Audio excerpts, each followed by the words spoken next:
베드로후서 3장 마지막 두 절입니다. 17절과 18절. 다 찾으셨으면 우리 같이 읽어보실까요? 17절부터 시작.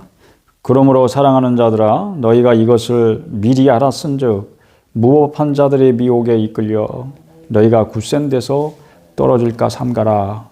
오직 우리 주 곧 구주 예수 그리스도의 은혜와 그를 아는 지식에서 자라가라. 영광이 이제와 영원한 날까지 그에게 있을지어다. 아멘.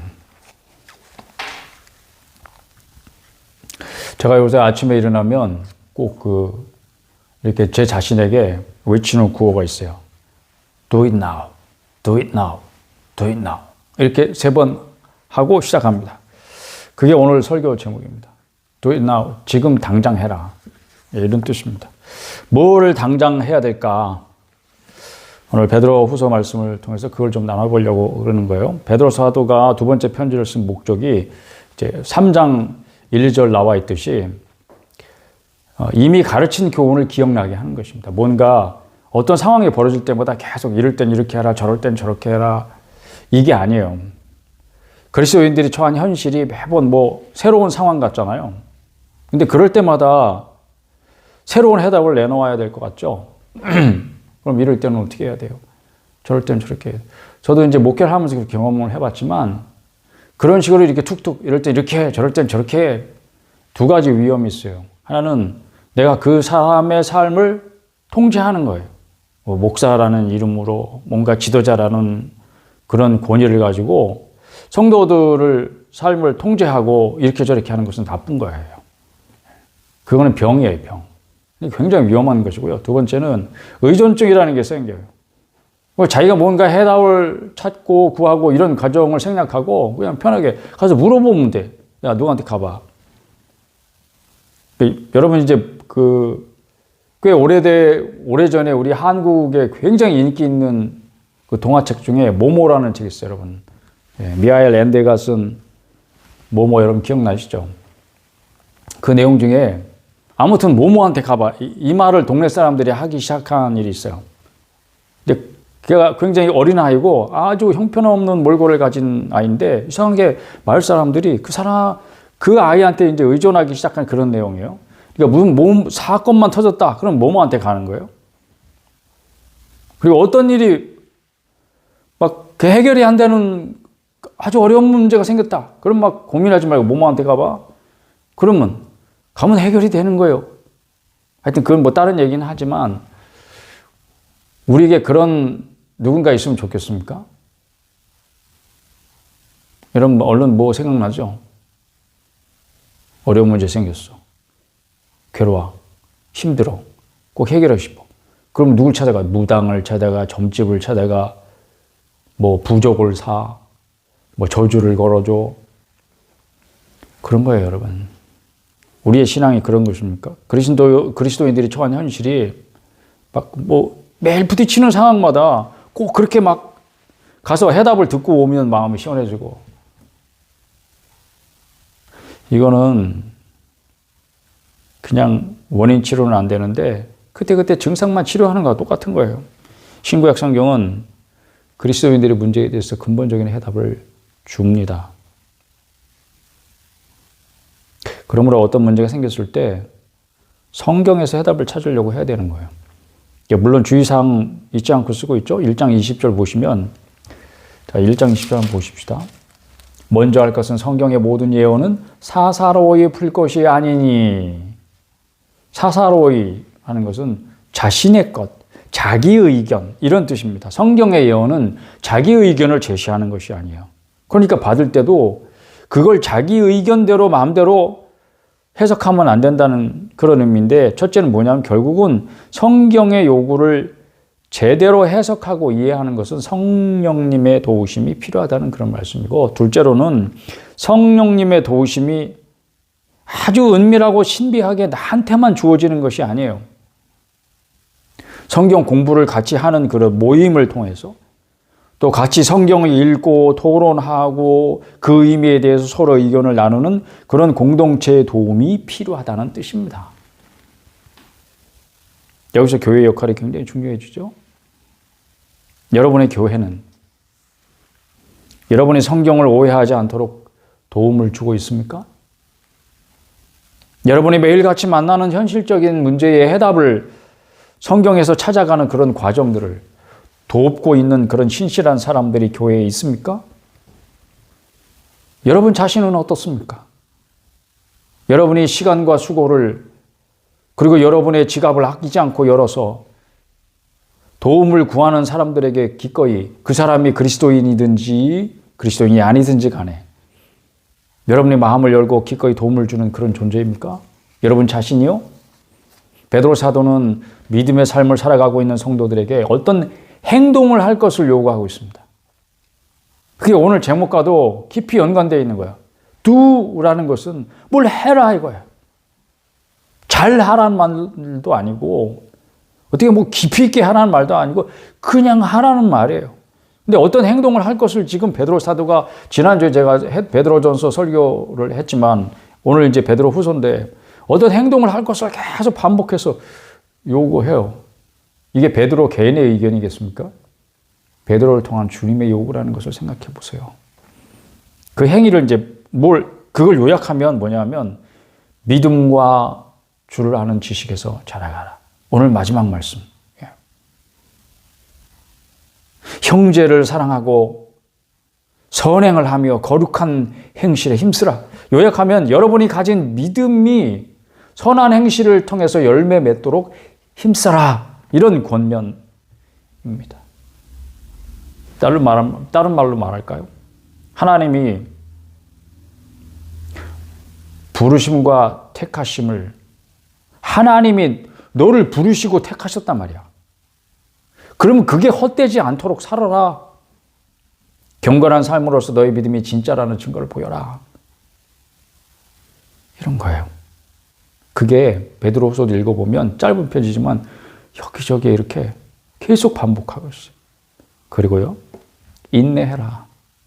이 모든 삶 가운데 반드시 성도들에게 정말 필수적인 덕성이 뭐냐? 인내입니다. 왜냐하면 열매가 나타나려면 생각보다 시간이 많이 걸려요. 여러분들이 익어가는 데는 시간이 많이 걸립니다. 하나님의 관심은 이 어려운 세상을 변화시키는 게 아니에요. 여러분을 구원해내는 것도 아니에요. 여러분을 변화시키는 거예요, 여러분. 바로 여러분 자신을 변화시키는 것이 하나님의 관심입니다. 이 세상이 어떻든지 하나님의 관심은 여러분에게 있다는 것을 한번 생각해보고 여러분에게 중심을 놓고 한번 하나님의 말씀을 생각해보세요.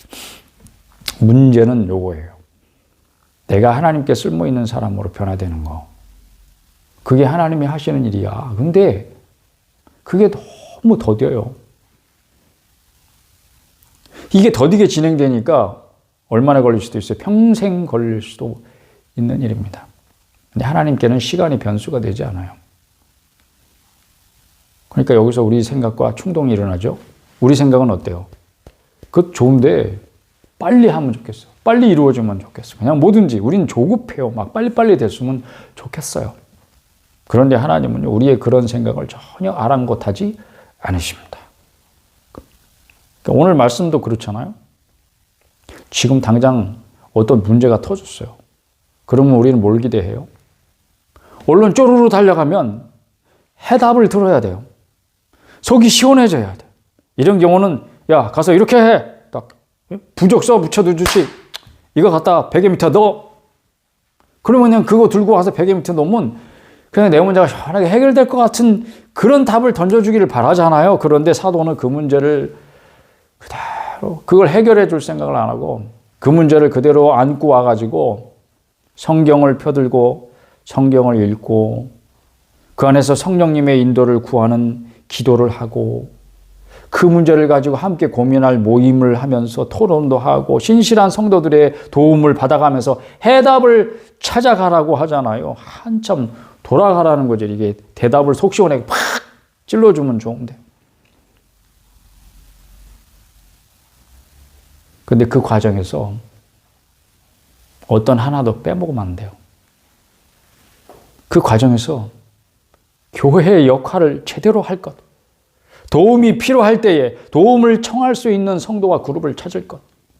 이게 교회의 역할이고 또 성도가 무엇을 찾고 구해야 되는지 똑바로 말해주는 거예요. 여러분이 교회를 선택할 때는 이런 도움을 실제로 받을 수 있는지 살펴봐야 돼요.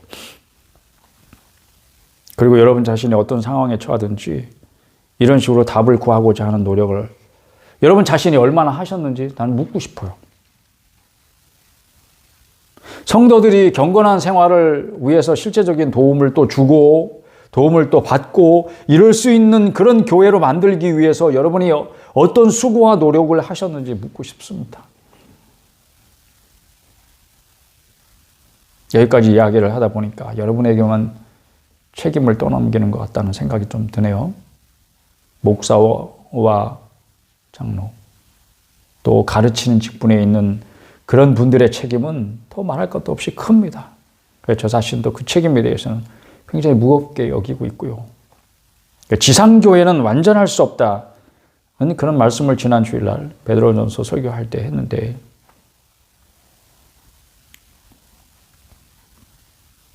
지금 당장 뭘 해야 되느냐. 다시 이제 오늘 본문 말씀 3장 17절 돌아가면 무법한 자들의 미혹에 이끌려 너희가 굳센 데서 떨어질까 삼가라니. 무법한 자들의 미혹이라는 것은 거짓말을 가르치는 선생들을 말하는 거예요.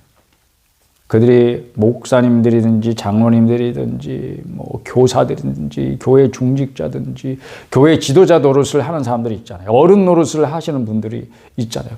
가르치는 위치에 있는 분들이 있잖아요. 그래서 누군가에게 계속 뭔가 메시지를 던지는 그런 위치에 있는 사람들인데 그 사람들이 거짓말로 성도들을 이끌고 있단 말이죠. 잘못된 곳으로 사람들을 이끌고 있단 말이에요. 그런 사람들의 미혹에 이끌리면 어떻게 되는가? 굳센 데서 떨어진다. 삼가라고 하는 말이 여기서는 뭐냐면 정신을 바짝 차려라 이런 거예요. 그러니까 지금 당장 해야 될 것은 뭐냐면 여러분들이 정신을 바짝 차리는 거 지금 당장 해야 된단 말이에요. 그런 의미에서 제가 오늘 말씀을 전하는 건데 정신을 바짝 차리고 교회에 대한 생각을 좀 달리 해야 될 때가 되었다. 이건 제가 지난 수년간에 걸쳐서 계속 얘기했던 곳에 또 다른 이제 버전인 것 같아요. 교회를 세우는 것과 교회 문을 닫는 것. 이게 교회를 세워야 되는 이유가 있다면 닫아야 할 이유도 있지 않겠습니까? 일단 세워놨으니까 어떻게든 이끌고 나가야 된가? 그게 아니라는 거죠. 그건 하나님의 생각과 다르다. 그런 거예요, 여러분. 교회가 그곳에 존재하고 있어야 될 이유가 있다면 그것은 그 구성원 모두가 공감대를 가져야 되는 거예요. 만약에 공감할 수 없다. 그러면 흩어지는 게 여러분 맞다고 생각해야 되겠습니다. 그래야 얽매이는 것이 없다. 교회가 얽매이는 것이 되어서는 안 됩니다. 짐이 되어서는 안 되잖아요. 그곳에 빛이 되어야 되고 그 세워진 지역에 그 교회를 섬기는 사람들의 이웃들에게 빛이 되어야 되는데 진리가 너희를 자유케 하리라. 자유롭게 하리라. 요한복음 8장 32절 말씀입니다. 주님의 생명의 말씀을 가진 자들은 이 자유가 있는가 자신을 돌아보고 얽매이게 하는 것이 무엇인가? 죄와 모든 무거운 짐입니다. 그런 말씀이 성도의 생활 원리로 제대로 작용하려면 우리의 생각이 전향적으로 바뀌어야 되겠다. 여기서 베드로의 권면으로 다시 돌아가 보면 네가 그리스도인이라면 합당한 행위를 하라고 요구를 하는데 뭐가 합당한 행위일까요? 뭘 어떻게 하는 것이 성도로서 그리스도인으로서의 합당한 행위겠습니까? 그러면 여러분 벌써 이제 생각하는 척 하시겠죠? 여러분의 머리를 굴려가면서 여기 주의사항 여러분의 아이디어대로 생각하지 말 것. 가르침을 받은 대로 할 것. 이게 전제 조건입니다. 가장 중요한 거예요, 여러분. 뭘 해야 되지? 앞으로 우리 뭘 할까? 그럼 자, 모여봐. 자, 우리 뭐 해야 되나? 그럼 자기 아이디어를 짜내고 막 자기 생각을 가지고 툭툭 던져내고 막 조용히 있는 사람은 그냥 가만히 있고 나는 무조건 따라가겠습니다. 그것도 자기 의견일 수 있지만 그런 생각들을 모아보자는 게 아니에요, 여러분. 그걸 베드로 사도를 통해서 주님께서 말씀하시자. 너에게 내가 새로운 사상, 새로운 아이디어를 주고자 하는 게 아니야. 너희 머릿속에서 쥐어짜낸 새로운 아이디어를 내보라는 것도 아니야. 이미 너희들은 가르침을 받았어. 오늘 17절 말씀 그렇잖아요. 너희가 이것을 미리 알았은지. 여러분들이 새롭게 알아야 될 것은 사실은 없어요, 여러분. 물론 개인적인 찬원이 있겠죠. 그러나 여러분들은 이미 가르침을 받은 대로 이것이 할 일이냐, 하지 말아야 될 일이냐를 구분하시라고. 그런데 이제 그게 전제 조건이잖아요. 가르침을 받은 대로. 근데 만약에 여러분이 가르침을 받지 못했다면 어떡하죠? 전적으로 교회의 책임이고 잘못이죠. 그리스도인의 삶을 실제로 어떻게 살아야 되는지 그거 가르치는 교회여야 하고, 교회 지도자들은 이와 같이 실제로 그리스도의 삶이 어떤 것인지를 가르쳐야 하고, 그리고 또 중요한 거, 자신들이 그 삶의 본이 되어야 한다는 거죠. 그게 정말 오늘 우리 교회의 절실하고 시급한 일입니다. 지금 여기 그러면 당장 시급한 가르침이 무엇일까요? 시급하게 해결해야 될 문제에 대한 답? 아니, 교회가 성도 개인의 삶에 대해서 가르치는 교훈은 시대마다 다른 것이 아닙니다. 오늘 우리 교회의 문제는 이것입니다. 뭔가 여러분들이 그냥 이렇게 드러나는 상황 가지고 이게 저 사람이 문제야, 그 일이 문제야, 이렇게 말할 수 있을 것 같아요. 근데 그 일이 왜 일어났어요? 그러면 서로 다른 이야기 할걸요? 이런 일들이요, 여러분, 전혀 새로운 것이 아닙니다. 지금 우리가 무엇에 힘써야 되는가? 그렇다면 그 문제를 해결하기 위해서 당장 어떤 것을 교회가 가르쳐야 되고 성도들로 하여금 따르게 해야 되는가? 이미 성경과 우리 신앙 고백서에 다 나와 있는 것을 반복해서 가르치는 것. 이게 정말 시급하다고 봐요. 우리 교단 같은 경우는 이제 웨스트민스터 신앙 고백서를 채택을 하고 있습니다. 근데 그 가르침이 이미 오래전에 세워진 가르침이지만 여전히 유효하다는 게 우리 주장이고 우리가 믿는 바입니다. 그렇다면 여러분 생활에 그 가르침이 실제로 원칙이 되도록 훈련이 되어야 한다는 얘기죠. 지금까지 그 훈련이 안 됐기 때문에 생기는 문제들에서 어떻게 접근하고 어떻게 해결하고, 그런 문제가 생겼을 때는 어떻게 징계하고 치리해야 되는지 여러분 아무도 모르잖아요. 그래서 여러분이 훈련되지 않은 사람이라는 그런 것들이 지금 드러나잖아요. 만약에 여러분이 성경과 그리고 여러분들이 채택한 그런 신앙 고백서에 의해서 여러분의 삶이 훈련되지 않은 그리스도인이라면 여러분은 실패할 것입니다. 이미 실패하고 있을걸요. 여러분의 경건 생활은 실패할 수밖에 없습니다. 그리고 살아야 할 존재의 이유와 목적도 모르고, 그리스도인으로 힘써야 될 일이 뭔지도 모르고, 그러니까 따라서 실천할 수도 없고, 실천할 수도 없으니까 삶으로 자신의 믿음이 참됨을 증명할 길도 없고, 그러니까 복음을 전할 수도 없는 그런 교인 아닌 교인이 되는 거죠. 그리스도인 아닌 그리스도인이 되는 거죠. 명목적인 그리스도인이 되는 거죠. 지금 여러분이 당하고 있는 현실을 생각해 보세요. 여러분의 믿음의 뿌리가 흔들리고 있다면, 분노하든지 슬퍼하든지 안타깝든지 당황스러워할 일이 있다면 여러분이 얼마나 훈련됐는지 아닌지, 그리고 여러분이 가진 믿음이 얼마나 굳센지 위태위태한지, 위기에 처한 성도를 구할 수 있는 그런 준비가 된 사람인지 준비가 안 된 사람인지, 여러분 자신의 실상을 똑바로 보라고 하나님께서 여러분을 쥐 흔들고 계실지도 모르잖아요, 여러분.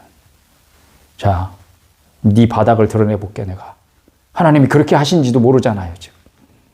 네가 얼마나 준비가 안 된 사람인지 한번 똑바로 봐라. 네가 얼마나 그리스도인의 삶으로서 훈련 안 된 사람인지 한번 봐라. 만일 이와 같은 생각을 하지 못한다면 여러분 아마도 떠오르는 생각대로 행동을 하겠죠? 훈련이 왜 중요해요? 계속 반복해서 하잖아요. 선수들이 어떤 종목이든지 그 종목에 필요한 어떤 기술들이 있어요. 그런 기술들만 훈련해요, 여러분. 그게 아니에요. 운동장을 뭐 10바퀴, 20바퀴씩 돌아요. 아이, 그거 어저께 뛰었는데. 그 우리 종목에서는 뛰는 게 필요 없어요. 예? 내 기술만 잘하면 돼요. 뭐 땡기는 것만 잘하면 돼요. 던지는 것만 잘하면 돼요. 이거 왜 달려요? 그런 사람 어디 있어요? 계속 운동장 10바퀴, 20바퀴 이게 도는 것부터 매일 하잖아요. 왜 그래요? 기본 체력이 중요하기 때문이잖아요. 그건 뭐 두말하면 잔소리죠. 영적인 체력도 기본 체력이 너무 중요해요. 근데 그런 기본 체력을 기르는 방법은 다른 게 없어요. 반복하는 거예요. 좋아도 하고 싫어도 하고. 그걸 제가 계속 반복했던 이야기 중에 하나가 그런 것 같아요.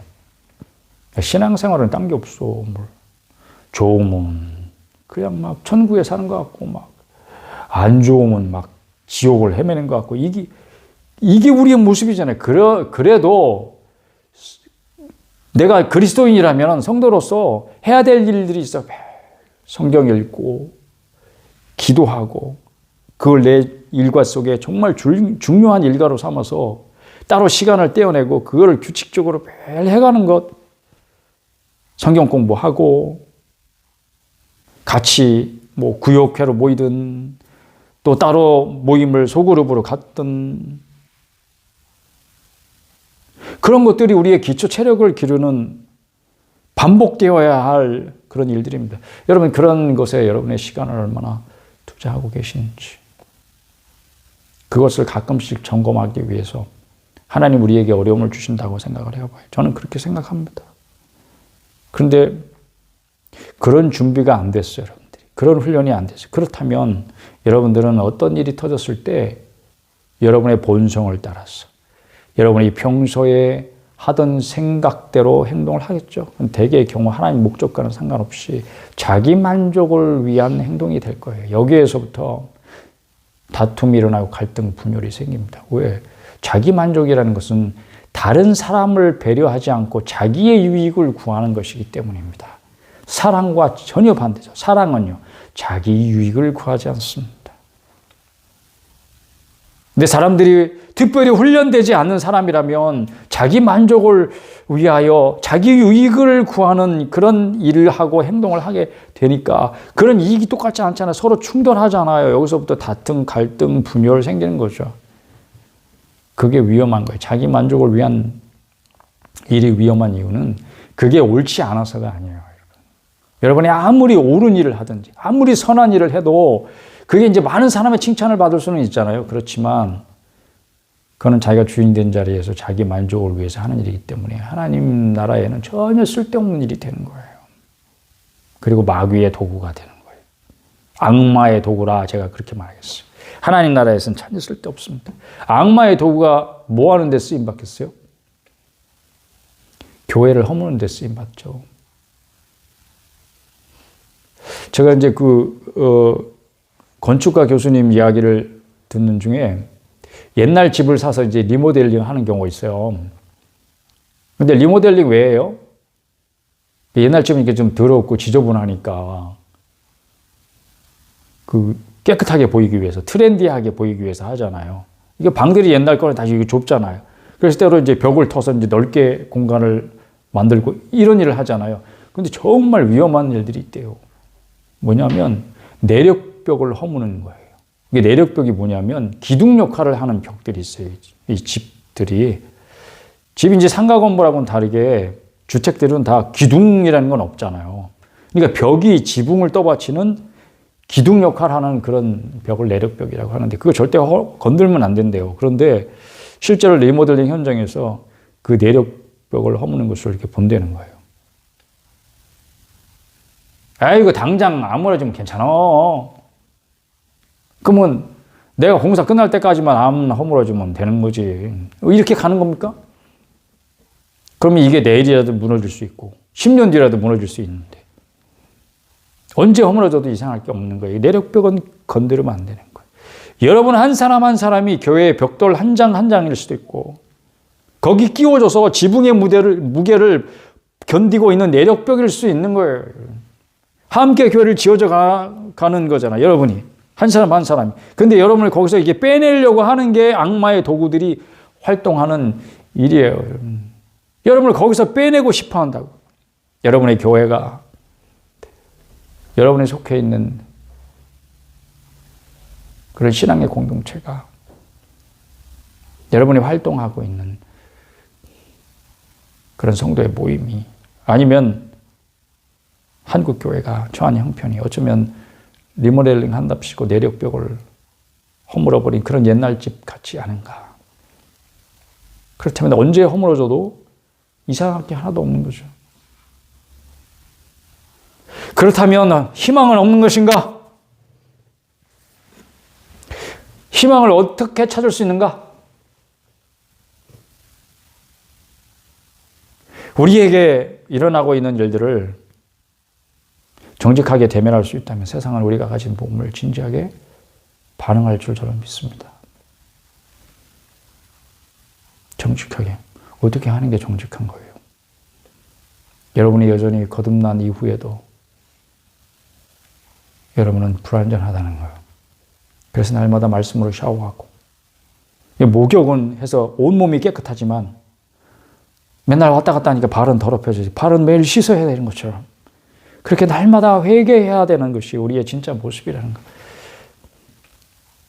그래서 여러분은 남한테 보여주기 싫고 부끄러운 그런 일들을 종종은 저지르려고 한다는 것. 그걸 숨기지 않고 인정하는 거예요. 그럴 때 하나님이 비로소 우리를 만지셔서 변화시킬 수 있어요. 그 전까지 하나님 우리에게 손을 대실 수 없어요. 아니, 손을 대시지 않고 기다리시죠. 너무 오래 기다리게 하신 거 아니에요? 우리가 완강하게 부정하기 때문에. 우리의 모습을 정직하게 우리 스스로도 대면하지 않고 정직하게 자신의 삶을 이렇게 드러내는 것도 훈련되지 않아가지고 자기 집에 누가 오는 것도 싫어하잖아. 자기의 치부를 정직하게 드러내는 어떤 사람, 여러분 그런 사람 있어요? 여러분의 좋은 모습 아니라 여러분의 좋지 않은 모습도, 여러분의 불완전하고 부족하고 연약한 부분도 정직하게 드러낼 수 있는 그런 교제권에 있는 사람이 여러분에게 있습니까? 없다면 하나님도 여러분을 어떻게 하실 수 없어요. 그걸 드러낼 때까지 하나님 계속 기다리고 계시는 거죠. 게다가 세상이 자기와 다를 바 없는 죄인들이 하나님에 의해서 변화되어 가고 있는 모습을 볼 수 있어야 한다는 거예요. 오늘 성경이 여러분에게 요구하고 있는 것입니다. 만약에 그걸 여러분이 거부하잖아요. 그럼 그리스도인으로서 여러분의 생활은 좀 더 전진할 수가 없어요. 행하라 하는 말씀, 이게. 그거는 전진하라는 뜻이에요. 앞으로 걸어가라는 뜻이에요. 근데 그걸 하지 않으니까 그리스도인으로서의 생활이 좀 더 전진할 수가 없게 되는 거예요. 두 번째는 세상이 왜 예수를 믿어야 되는지 알 길이 없어요. 아니, 자기가 따르지도 않는 기독교 교리를 나보고 믿으라는 겨? 성경이 진리라는 걸 내가 어떻게 믿으라는 거예요? 보아하니 자기도 안 믿는 것 같은데? 이런 거잖아요. 그러나 저는 여러분 말씀으로 격려하고 권면하고 싶습니다. 여러분이 혼자가 아니라는 사실을 기억하면 좋겠어요. 막 그거 혼자 고민하지 마세요. 기독교는 외롭지 않습니다. 기독교는 혼자 싸우는 전사가 아니에요. 군대로서 함께 전쟁터에 나가는 군인입니다.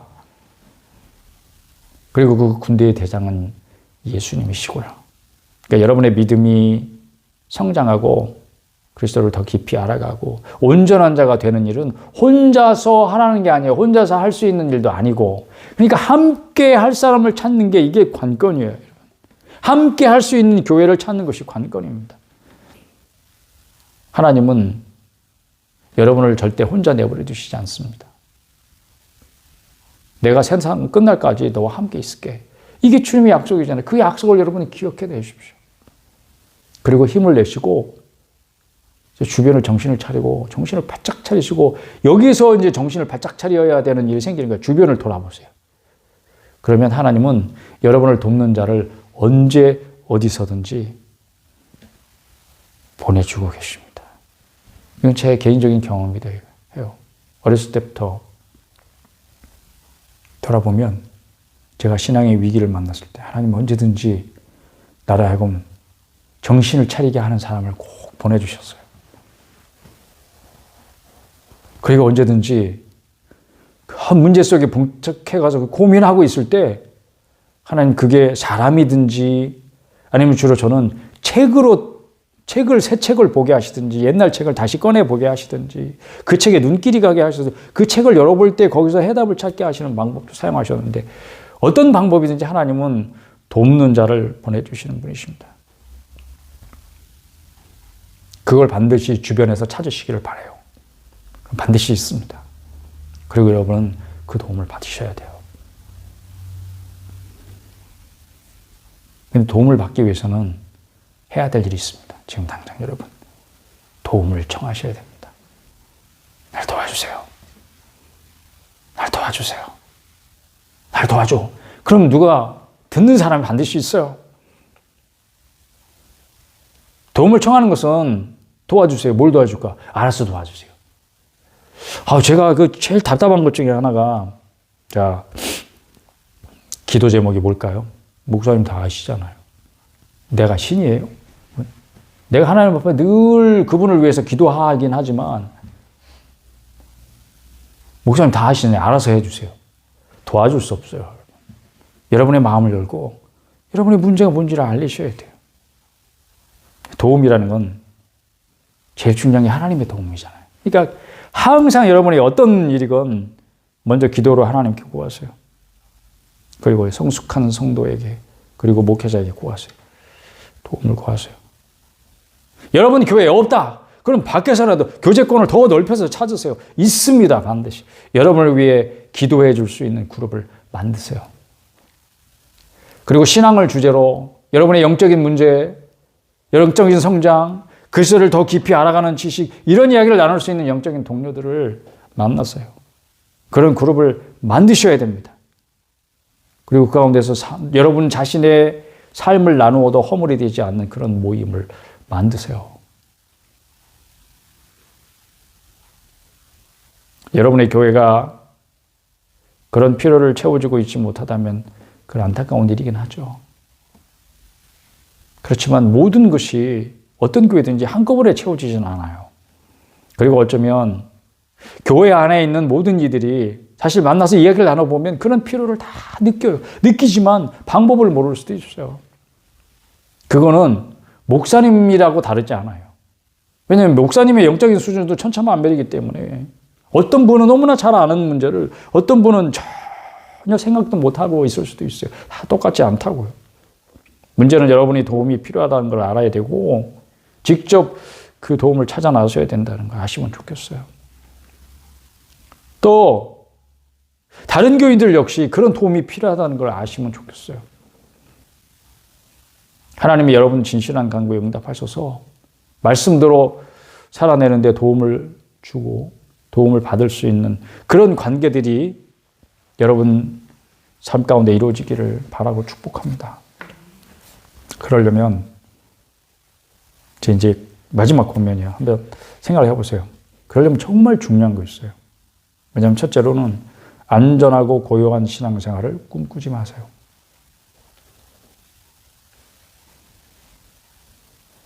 제가 이제 크리스마스 시즌 되면 지금도 기억하는데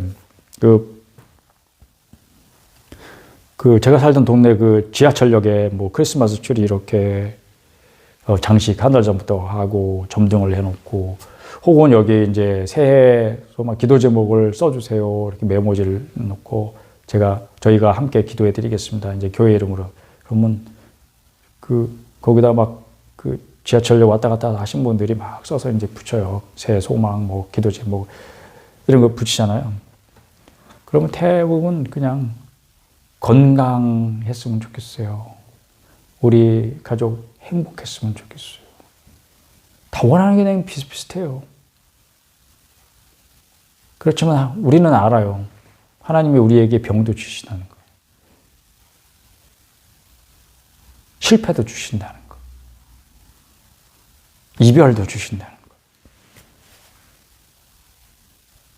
그러니까 우리의 신앙생활이 항상 건강, 행복, 안전, 평안 이런 데만 초점을 맞추면 그렇지 않은 상황을 만날 때마다 당황스러워하고 여러분의 믿음이 흔들 수밖에 없어요. 그건 왜 그러냐? 여러분의 고정관념이 잘못됐기 때문에 편견에 사로잡혀 있어요. 여러분의 신앙생활은 고요하고 안전한 신앙생활을 꿈꾸기 때문에 그걸 버리셔야 됩니다. 왜? 하나님은 여러분의 삶을 뒤흔들어서 여러분을 변화시키려고 하는데 봐봐요. 여러분 변화를 위해서 제일 중요한 게 뭐예요? 여러분이 있던 자리를 떠나야 되는 거예요. 그게 제일 간단하고 쉬운 방법이에요. 그래서 여러분을 광야로 데려다 놓는 수가 있잖아요. 하나님이. 그래서 언제나 저항감이 생기죠. 항상. 성도들 마음속에 남들한테 이야기하지 못하는 하나님께 대한 저항감을 안고 살아가요. 그리고 항상 유혹을 받아요. 옛날이 좋았어. 그때가 좋았어요. 이렇게 편한 생활로 돌아가고 싶은 그런 유혹 떨쳐버리세요, 여러분. 그게 첫 번째 저의 권면이에요. 여러분이 곧 주님의 심판대 앞에 신문을 받게 될 때 여러분이 어떤 형편에 있었는지에 대해서가 아니고 어떤 형편에 있든지 여러분이 말씀과 성령의 감동에 순종하면서 살았는가 보시기 때문에 그래요. 두 번째, 교회에 대한 환상을 버리세요. 어딘가에 내가 그리는 이상적인 교회가 있을 거라는 환상이에요. 교회는 어때야 되고 또 목회자는 어때야 되고 그런 고정관념. 제가 전에도 예를 들어서 말한 적이 있는데 목사님, 사모님은 흰 브라우스에 검정 길다란 치마 입어야 되는 거 아니에요? 이런 소리 하지 마세요. 그러면 그런 고정관념을 버리잖아요. 여러분 행복해집니다. 신앙생활. 자유로워져요. 그런 걸로 다른 사람도 얽매지 마시고 그런 거를 여러분 자신도 얽매지 마세요. 세 번째, 성도의 교제에 대한 환상을 버리세요. 뭘 버리라고요? 성도의 교제에 대한 환상. 실제로 여러분이 무슨 성도의 교제라는 게 실제로 있는지 그건 모르겠어요. 안타깝게도 교회가 기본적으로 추구하고 그리고 여러분이 힘써야 될 것이 뭐냐면 가장 기본적인 게 성도의 교제예요. 그런데 그 교제가 사라진다는 것은 교회가 더 이상 아니라는 그런 실제적인 증거 가운데 하나예요. 그래서 얘가 뭔가 교회가 기본적으로 줄 수 있어야 되고 주어야 되는 것을 하지 못한다. 그럼 교회 문을 닫아야 된다는 이야기를 제가 하는 거예요. 그래서 더 이상 교회일 수 없는데 그게 성도의 교제예요. 그러나 여러분 성도의 교제에 대해서 어떻게 생각해요? 나하고 같은 생각을 가져야 돼? 나하고 같은 문화를 가져야 돼? 나하고 같은 가치관을 가져야 돼? 같은 생활 수준을 가진 사람? 같은 정치 성향을 가진 사람? 그래서 내가 아이고 그건 못 된다면 그래 맞아. 이렇게 나하고 맞장구 쳐줄 수 있는 사람만 그런 사람하고만 교제를 해야 되나? 나하고 같은 생각이 아닌 사람하고는 교제할 수가 없어? 그거 잘못된 생각입니다. 그런 환상입니다. 그건 교회가 될 수 없어요. 그건 사조직이지. 온유함과 두려움으로 나와 다른 생각을 갖고 있는 사람들과도 마음을 열고 대화할 수 있어야 됩니다. 이게 성도의 교제의 핵심이에요, 여러분. 같은 생각, 여러분 성경을 읽어도 서로 딴 생각을 하고 있는 사람들인데 그렇다면 왜 다른 생각을 가졌는지 이야기할 수 있어야 되잖아요. 그럼 나하고 다른 생각을 가지고 딴 얘기하면 벌써 얼굴 색깔이 달라져. 표정이 달라져. 아유, 이 사람은 상대할 사람이 아니네. 그리고 마음으로 벌써 절교를 선언해. 같은 교회를 다녀도 그저 예배 끝나고 내려와서 복도에서 만나도 그냥 싱거운 웃으면 한번 이렇게 그러고 지나가. 그런 대면하는 관계 여러분 교회 안에는 없어요. 솔직히 여러분 가슴에 손 얹고 얘기해봐요. 생각해봐요.